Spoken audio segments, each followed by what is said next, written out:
Salut, c'est Apo86, bienvenue dans cette nouvelle critique à chaud consacrée à un film que j'ai vu aujourd'hui au cinéma. Et oui, je suis enfin retourné au cinéma pour voir un film. Je profite de cette fête du cinéma pour y aller.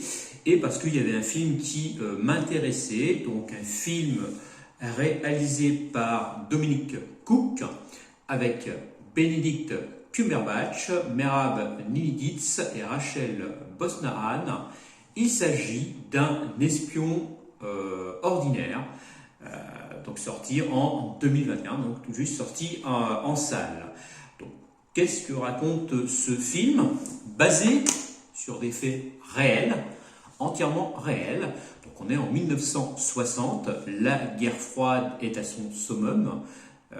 Puisque Khrouchtchev menace de plus en plus l'Amérique d'une guerre thermonucléaire, les USA, eux, sont sur les dents, et dans tout ce beau monde microbilique, il y a Greville Wine, donc modeste représentant de commerce anglais, qui se retrouve plongé, malgré lui, dans ce conflit de guerre froide, puisqu'à la demande du MI6 et de la CIA, il doit nier une alliance secrète avec un agent double, le colonel soviétique Oleg Penkovsky.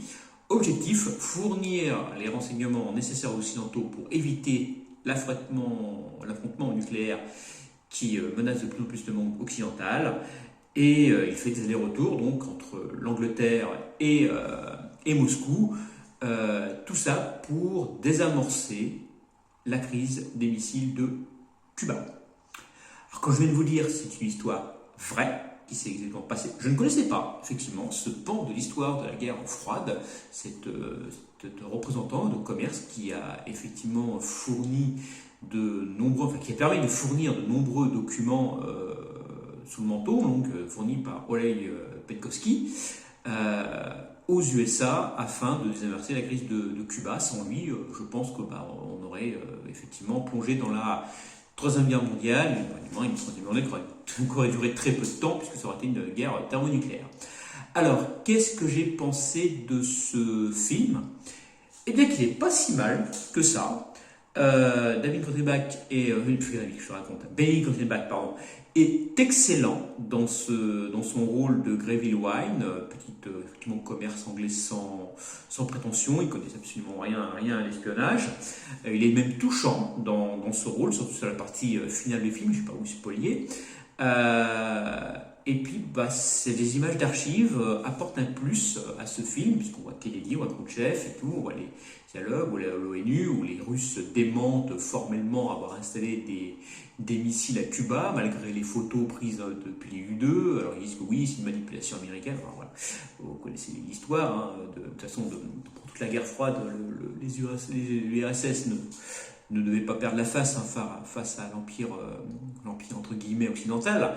Donc ils n'ont fait que mentir pendant toute cette période, et on le voit bien dans le film. On voit également la vie un peu à Moscou, sous le joug du KGB. Penkovsky le dit bien, attention, tous les Russes sont des agents du KGB.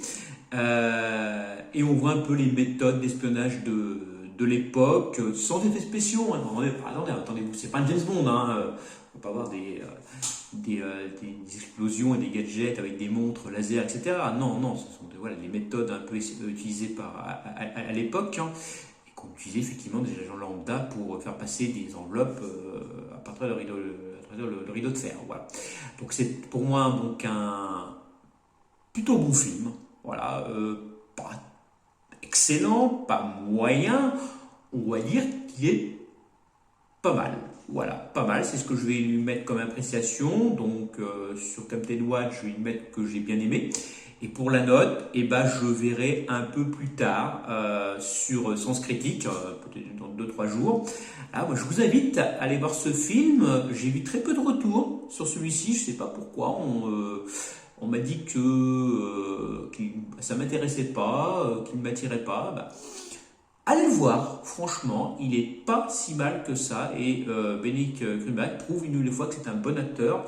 Hein, on le connaît pour son rôle de Holmes dans la série Holmes, bien sûr, Sherlock Holmes dans la série Holmes, très apprécié de Dimitri dans Dimanche du ciné, dans Doctor Strange également, entre autres. Je connais pas de mémoire comme ça, je connais pas trop d'autres rôles. Ils ont sous le nom d'autres films, mais ouais, je fais ça de mémoire. Hein, ici, bref, voilà, je vous conseille de voir le film. Une nouvelle fois, je me répète un peu. Voilà, j'en ai fini avec cette critique à chaud.